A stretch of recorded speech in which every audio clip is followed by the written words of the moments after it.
నుంచి మహాలక్ష్మి వచ్చింది. పట్నం నుంచి మహాలక్ష్మి వచ్చిందా? కూడా ఎవరు వచ్చారు?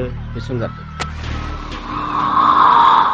చూడమ్మాయి, నీ ఇష్టమైన చోట చదువుకో, నీ ఇష్టమైన చోట కాపురం చేసుకో, కానీ పెళ్లి మాత్రం ఇక్కడే ఈ ఊళ్ళోనే జరగాలి. ఎందుకంటే మన రెండు కుటుంబాలకి నువ్వు ఒక్కదానివేనే ఆడపిల్లని.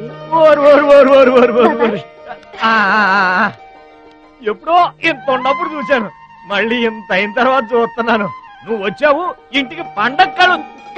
ఎవరో బాగా బాగున్నారా? మీరు బాగున్నారా?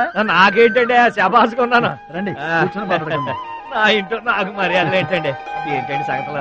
ఏం లేదు, మీ అన్నయ్య గారిది. ఏంటే అసలు ఆడు ఊసే నా దగ్గర వద్దు.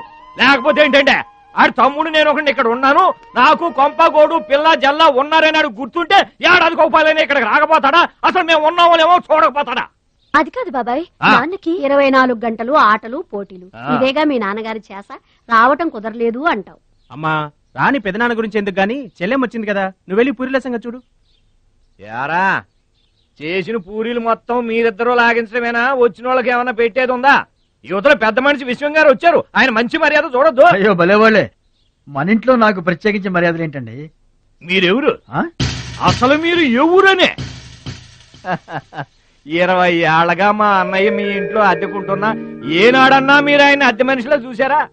ఆయన కూడా అది తన సొంత ఇల్లు లాగానే చూసుకుంటున్నారా? మీకు పిల్లలు లేకపోయినా మా లక్ష్మినే మీ సొంత బిడ్డలా చూసుకుంటున్నారా? ఎవరండి ఈ రోజుల్లోనూ? మీకు కాకపోతే ఇంకెవరికి చేస్తామండి మర్యాదలో? సర్లేండి, మర్యాదలు లేవుంది గాని ఇంతకీ అమ్మాయి నేను ఇక్కడికి వచ్చింది ఎందుకు? అదే ఊళ్ళో. నేను అడగను, అది ఎంత ముఖ్యమైన పని అయినా సరే నేను పట్టించుకోనుగాక పట్టించుకోను. ఏళ్ల తరబడి ఎండిపోతున్న పొలాలకి వాన వచ్చినట్టుగా ఇన్నాళ్ళకి మా లక్ష్మి మా ఇంటికి వచ్చింది. ఏమైనా సరే పండగెళ్ళిన దాకా ఉండి తీరాల్సిందే, అంతే.